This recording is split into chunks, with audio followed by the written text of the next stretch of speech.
할렐루야. 안녕하십니까? 네. 어떻게 잘 지내셨나요? 네. 갑작스러운 인사와 이 코로나 계속되는 확진으로 인해서 지난 화요일 날 제가 여러분을 만나 뵙지 못했습니다. 제가 걸린 것은 아니고요. 제가 인수인계를 해 드려야 하는 분이 코로나에 걸려서 제가 인수인계도 하지 못하고 또 이렇게 또 갑작스럽게 발령지에서 또 새롭게 뭐 한 주를 시작하다 보니까 너무 정신없이 이렇게 시간이 흘러갔던 것 같습니다. 예. 양해를 좀 부탁을 드리고요. 어떤 상황에서도 성경 공부는 계속되어야 합니다. 여러분들도 같이 함께 해 주시리라 믿습니다. 자, 기도하고 시작하겠습니다. 하나님 아버지, 오늘도 우리가 사무엘하 18장의 말씀을 통하여 하나님의 뜻을 깨달아 알기 원합니다. 하나님 돌봐 주시고 다스려 주시고 역사하여 주옵소서. 말씀을 통해 우리가 깊은 깨달음을 허락하시고 또한 아버지 우리가 삶 속에 이 말씀의 뜻이 하나하나 적용되어 갈 수 있도록 늘 인도하여 주옵소서. 삶의 지혜를 구합니다. 은혜를 구합니다. 성령을 구합니다. 주님 오늘도 함께하여 주옵소서. 예수님의 이름으로 기도드렸사옵나이다. 아멘. 자, 오늘은 사무엘하 18장 말씀인데요. 먼저 지난 시간에 배웠던 17장의 말씀을 한번 되새겨 보도록 하겠습니다. 압살롬과 아이도벨 그리고 후세의 이야기입니다. 그러나 아무리 좋은 모략가가 있고 좋은 계략을 내놔도 결국은 리더의 선택으로 달라지게 되는 것입니다. 압살롬의 자만심으로 자신의 몰락뿐만 아니라 함께한 사람들도 죽음으로 내몰았습니다. 그런데 그 판단을 하나님이 하셨습니다. 사람이 마음으로 자기의 길을 계획할지라도 그 걸음을 인도하시는 이는 야훼시니라 라고 말씀하고 있습니다. 또한 돕는 손길은 언제나 기다리고 있습니다. 이와 같이 압살롬이 오랜 시간 동안 자신의 반란을 준비하고 계획했다 할지라도 결국엔 그 발걸음 가운데 하나님이 함께 해주시지 않음으로 인하여 잘못된 선택을 하게끔 하나님 명령하셨고 또 그 잘못된 선택으로 인하여 결국에는 그도 하나님의 심판을 받는 사람이 되었다라고 하는 말씀이죠. 그러므로 우리가 또한 늘 하나님을 믿고 의지하며 따라야 하는 이유가 여기에도 있음을 우리가 깨달아 알아야 할 것입니다. 자, 그럼 18장 말씀 한번 보도록 하겠습니다. 사무엘하 18장은 다윗과 압살롬의 전투 이야기입니다. 다윗의 군대는 요압과 아비새와 이떼 세 명의 장수에게 병력을 주고 전쟁에 임하게 합니다. 수적으로는 열세였지만 경험과 조직력으로 큰 승리를 얻게 됩니다. 그리고 요압은 압살롬을 죽이고 시신을 에브라임 구덩이에 넣고 돌 무더기를 쌓았습니다. 이 소식을 다윗에게 전하기 위해 아하마스가 가기를 원하여 굿수 사람보다 먼저 달려가고 압살롬의 죽음을 들은 다윗은 소리내어 울었습니다. 자, 이게 이제 대략 18장의 내용인데요. 이제 압살롬의 반란이 15장부터 계속 이어져 오다가 드디어 18장에 이르러서 막을 내립니다.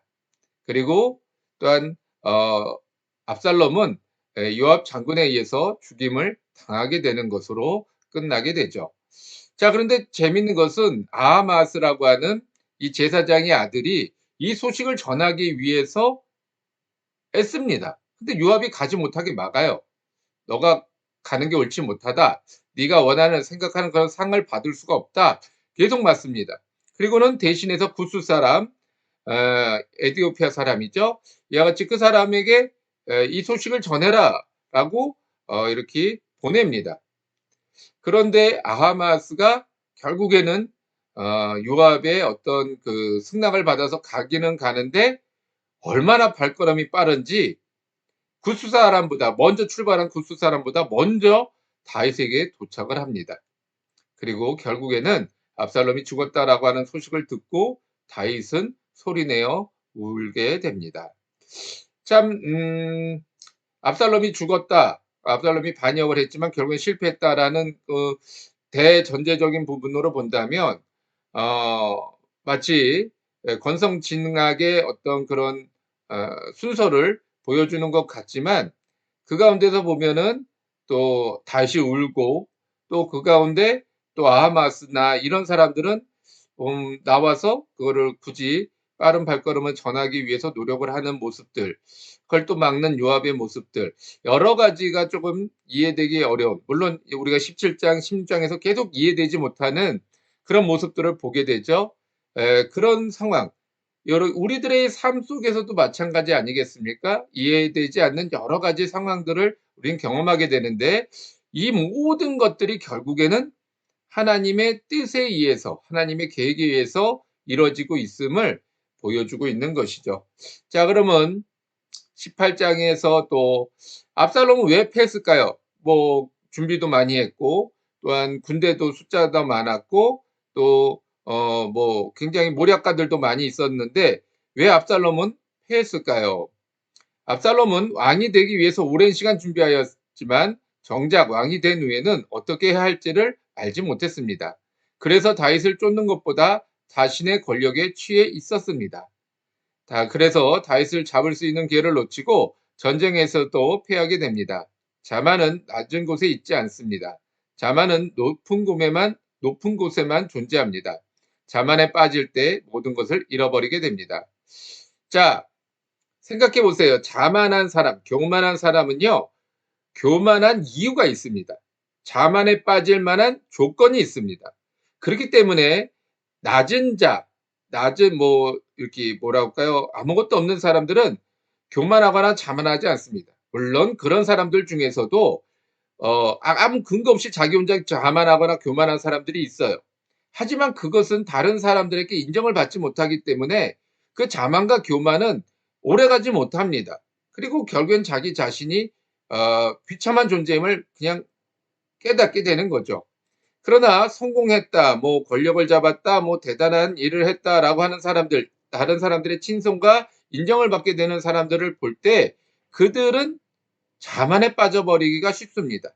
왜냐하면 그만큼 다른 사람들의 인정을 받기 때문이죠. 그래서 결국에는 스스로가 멸망을 해버리는 이 압살롬과 같은 경우죠. 자, 자신이 뭐 압살롬 하면은 우리가 뒤에서도 자세히 보겠지만 외모로 보나 여러 가지 어떤 백성들의 칭송을 보나 어느 하나 빠지는 것이 없어요. 그리고 또 실제적으로 금세 반란을 무혈 입성을 하는, 금세 왕의 자리를 차지하게 되는 그런 성공을 맛보게 됩니다. 그러다 보니까 교만해지는 거죠. 나는 역시 아버지와 달라. 아버지가 이루지 못한 것 나는 순식간에 이뤄냈어.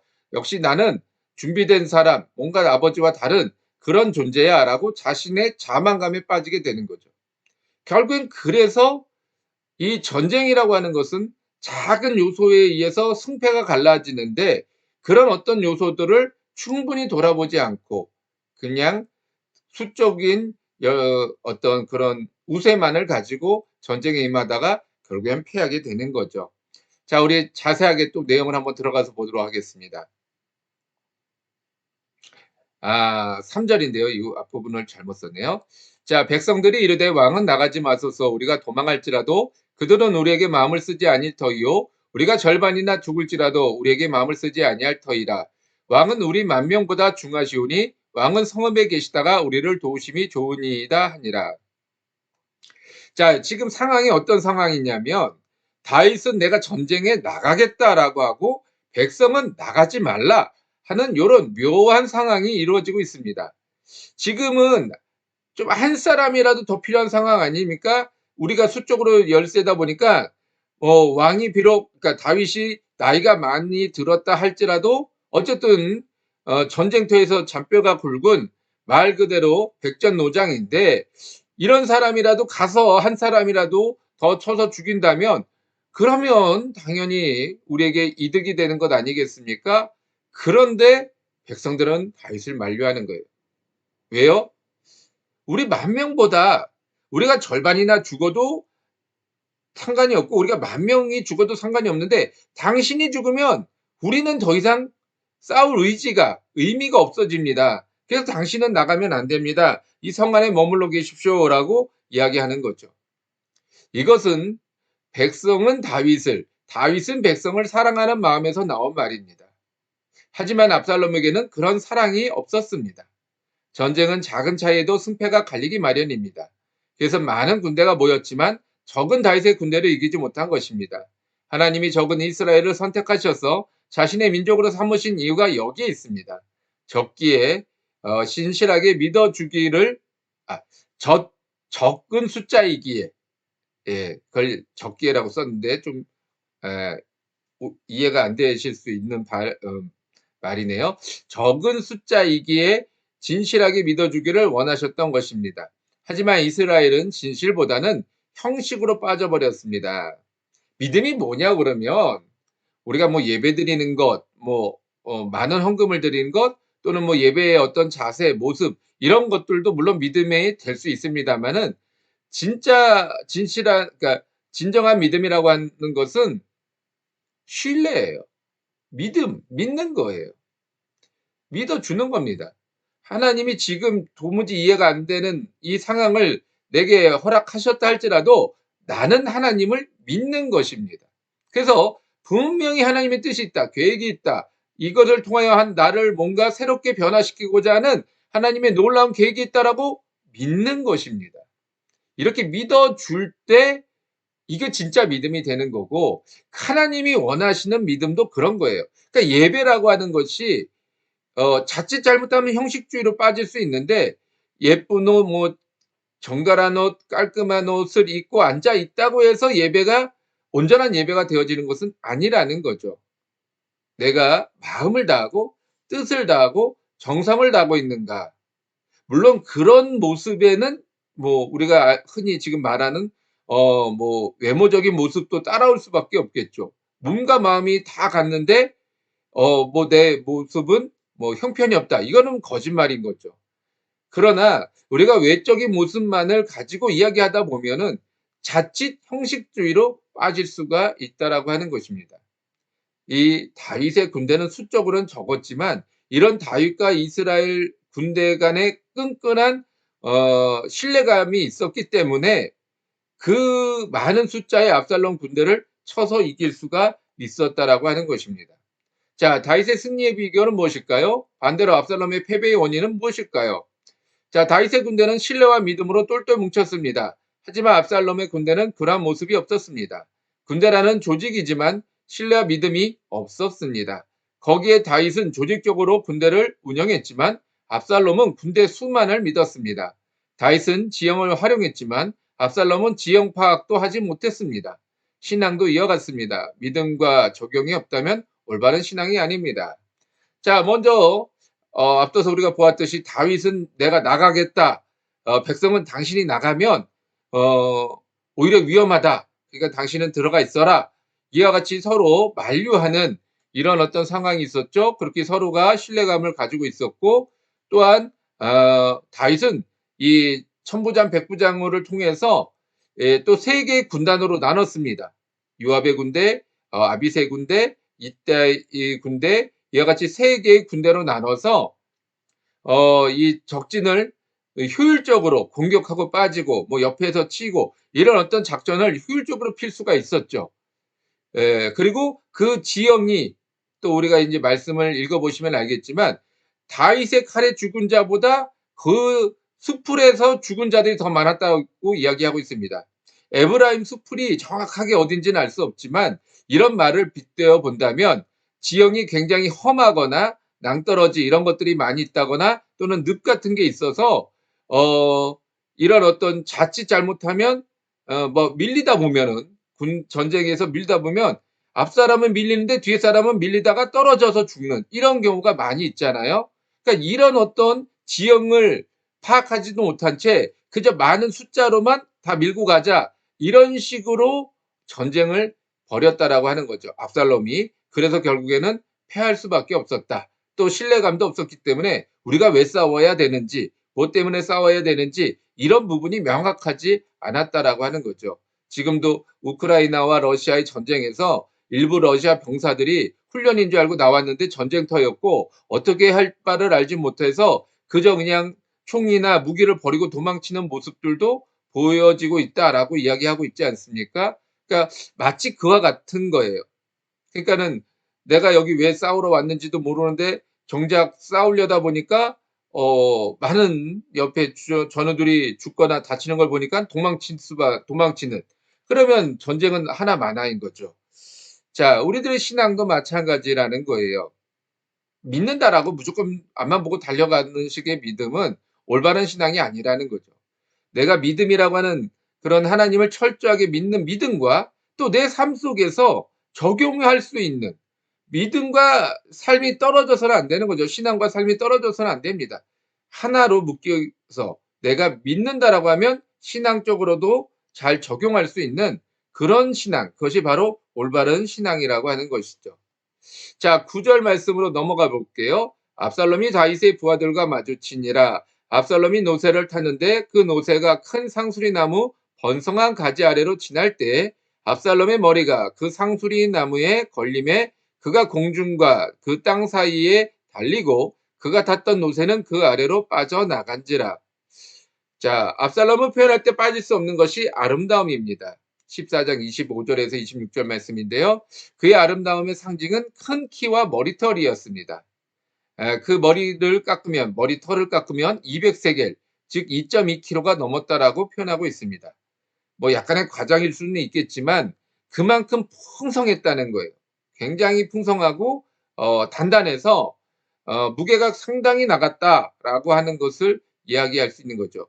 자, 또 큰 키다 보니까 상수리 나무 번성한 가지, 그러니까 아주 가지들이 많은 그런 수풀을 지나다가 머리카락이 걸렸다 또는 머리가 걸렸다, 이런 두 가지 의견이 있는데 요세푸스는 머리털이 걸렸다라고 이야기를 하고 있습니다. 그러니까 머리털이 걸려서 사람이 매달릴 정도라면은 이게 뭐 쉽게 이해가 안 되는, 대부분 머리가 뽑히거나 뭐 그렇게 해서 사람이 떨어지지 사람이 그렇게 매달려 있지는 못할 텐데 200세겔, 2.2kg가 넘는 그런 뭐 굉장히 많은 양의 머리카락이라고 한다면 또 이해가 되어질 수 있는 그런 부분이기도 합니다. 어쨌든 머리가 됐던 머리카락이 됐던 걸려 가지고 나무에 매달려 버린 상황이 돼 버린 거예요.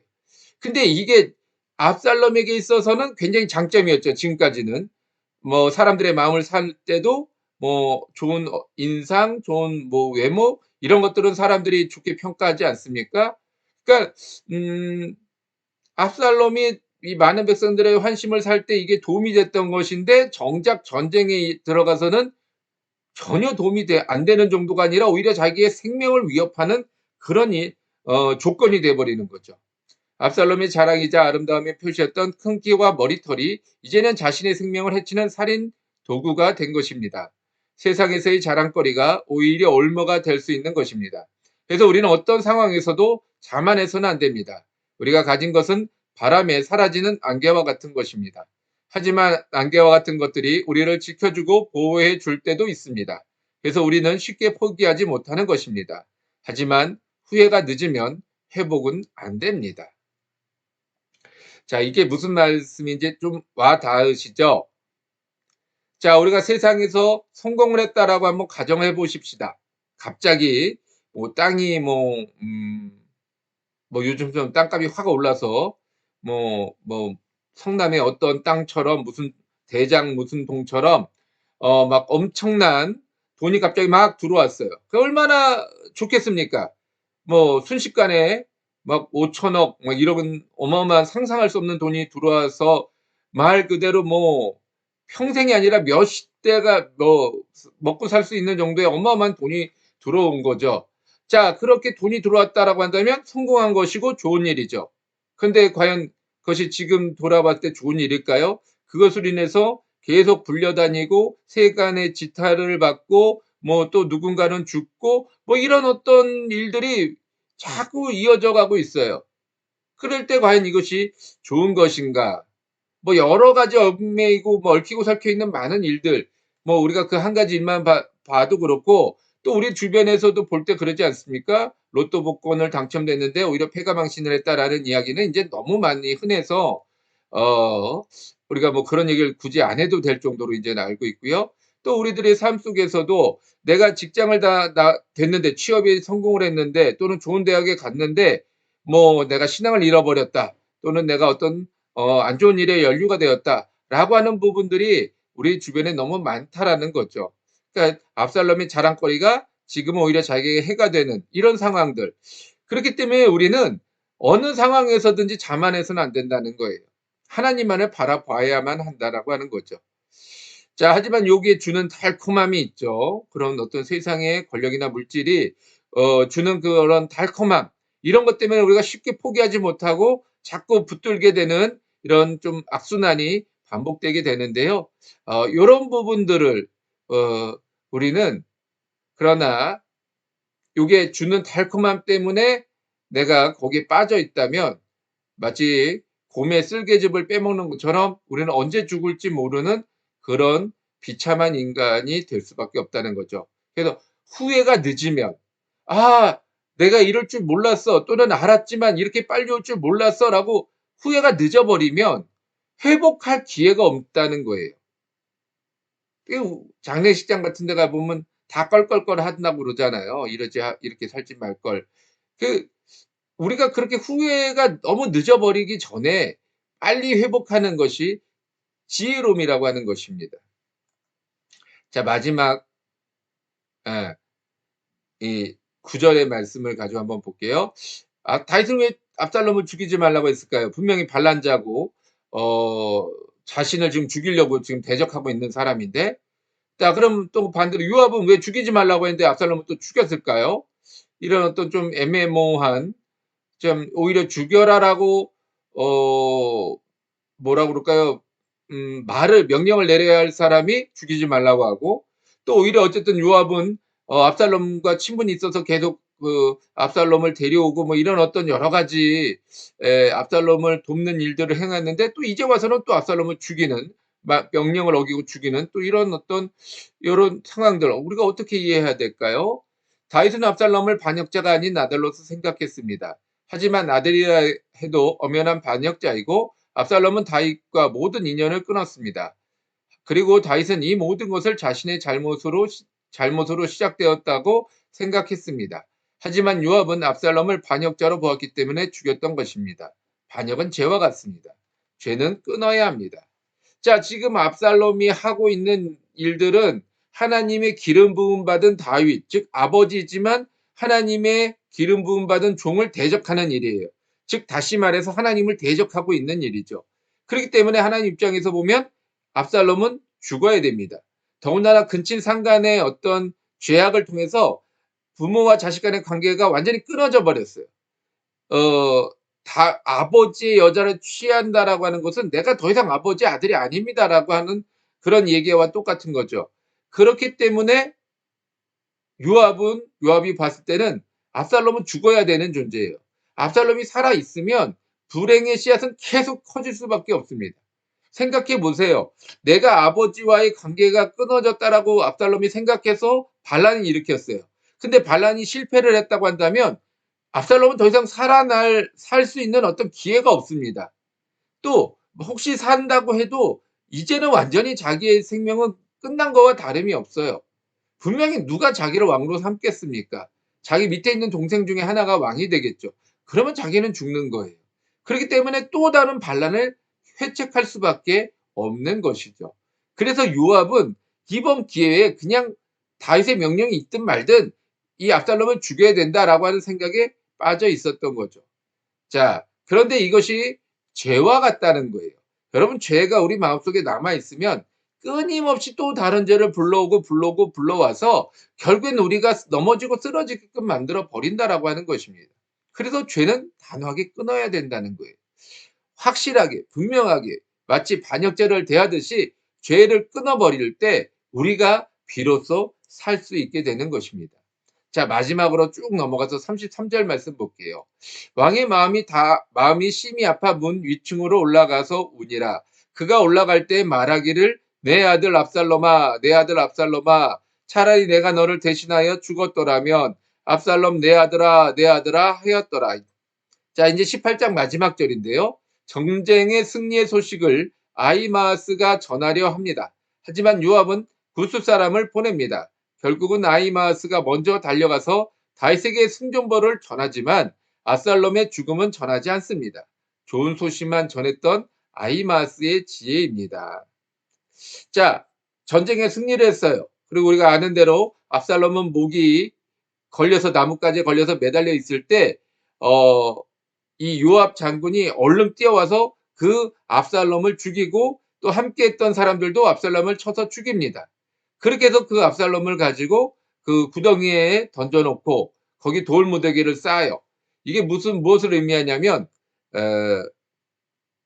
죄인을 형벌하는, 그러니까 무덤을 만들어준 게 아니라 죄인을 처벌하는 방식이에요. 그 당시의 방식이 아간이라고 하는 사람이 여리고 성에서 가져오지 말라고 했던 외투와 금덩어리를 가져왔잖아요. 그래서 아이성에서 패하자 이제 누구 때문이냐 해가지고 제비 뽑기를 했더니 결국엔 아간까지 왔고, 그 아간과 가족들을 흰놈의 골짜기에서 돌로 쳐서 죽이는데, 그냥 돌로 친 것이 아니라 돌 무더기가 쌓아서 완전히 그들을 압사시켜서, 물론 죽었지만 압사시키듯이 이와 같은 형벌을 내려 것이 시초가 돼서 어떤 반란 또는 하나님 앞에 버림받은 자들을 표시할 때 돌 무더기를 쌓아서 이와 같이 표시를 했습니다.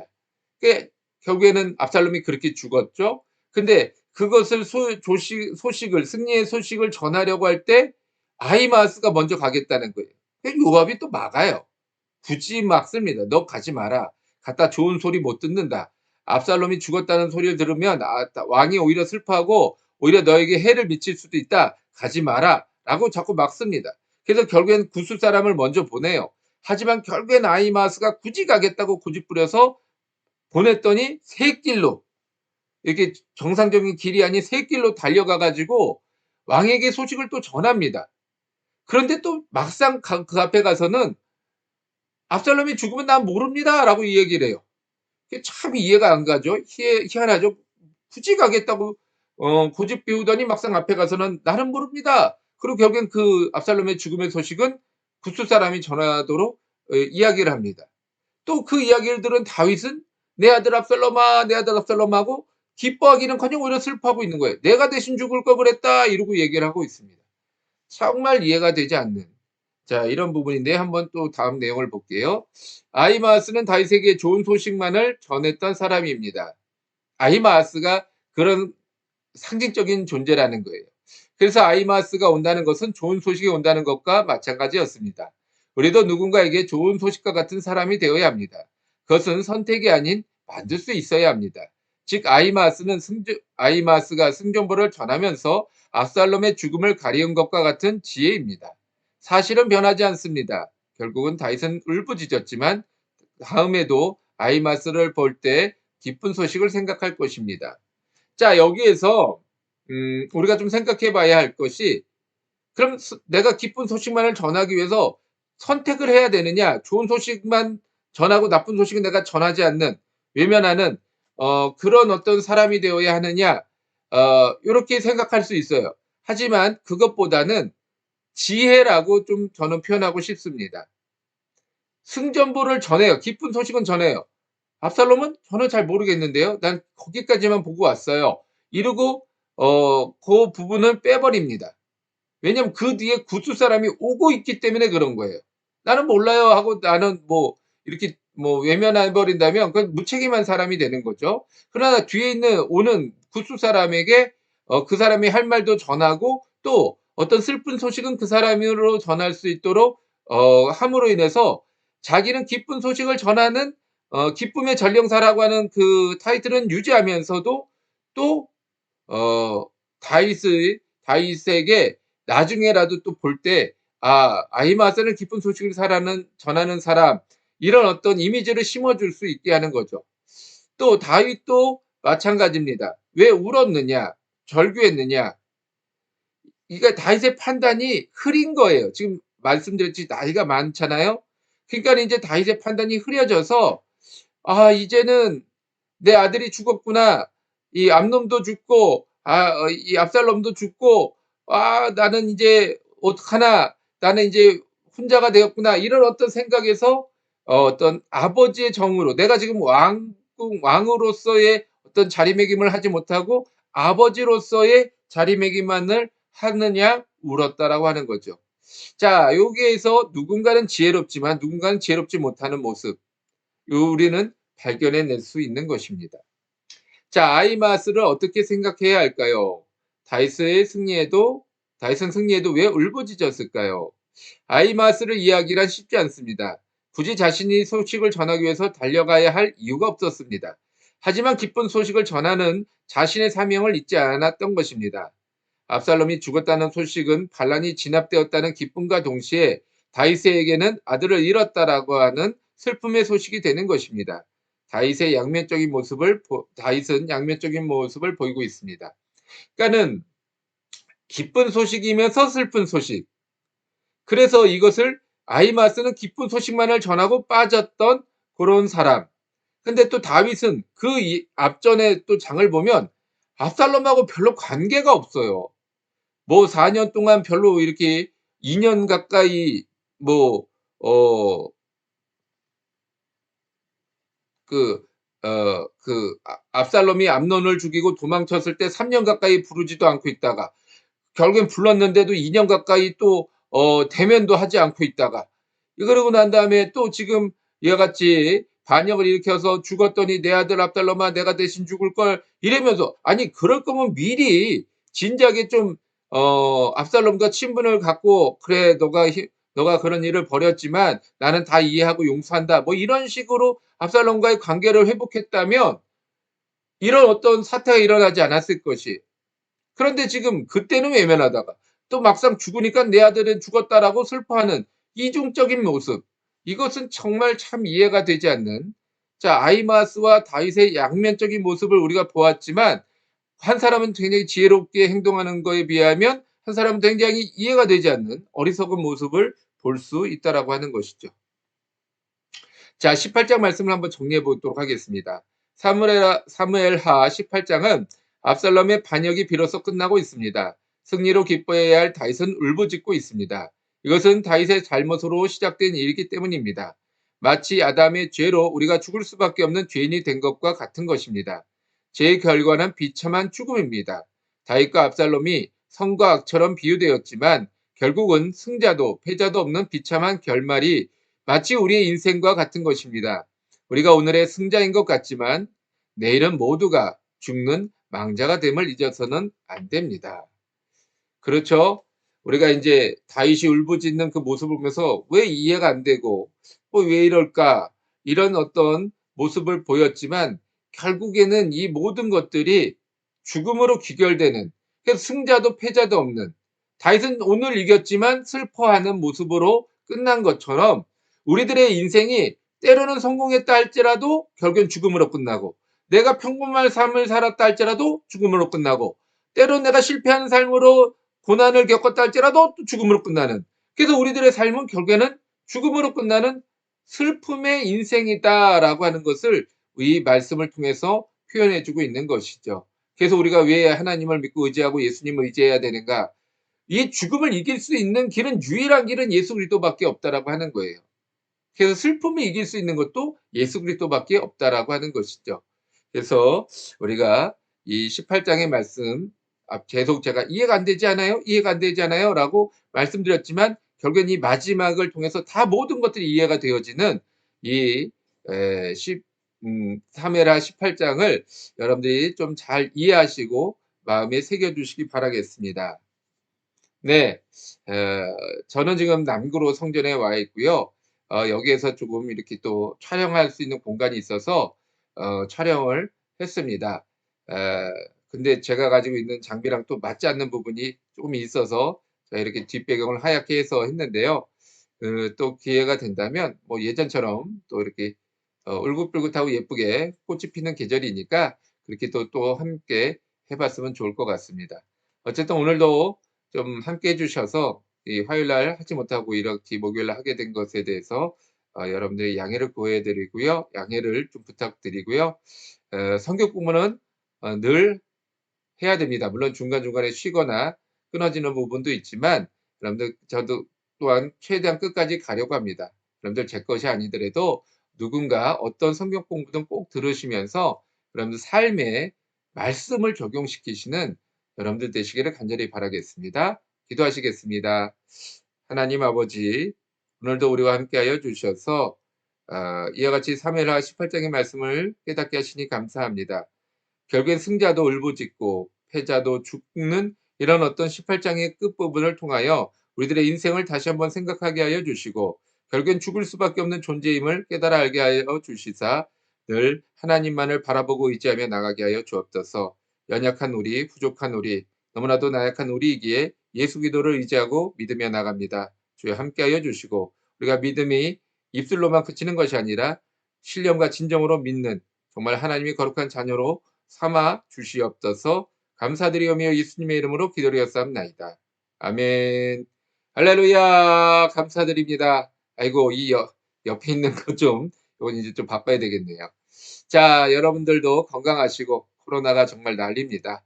특히 저희 교육자들 사이에서 번져서요. 이제는 안 걸리는 사람이 거의 찾기 힘들 정도로 그와 같이 있는데, 저는 어떻게 좀 지금까지 잘 피해 다녔는데, 아, 모르겠네요. 분명히 또 하나님의 뜻이 있으리라고 믿습니다. 여러분 건강하세요. 나중에 또 뵙겠습니다.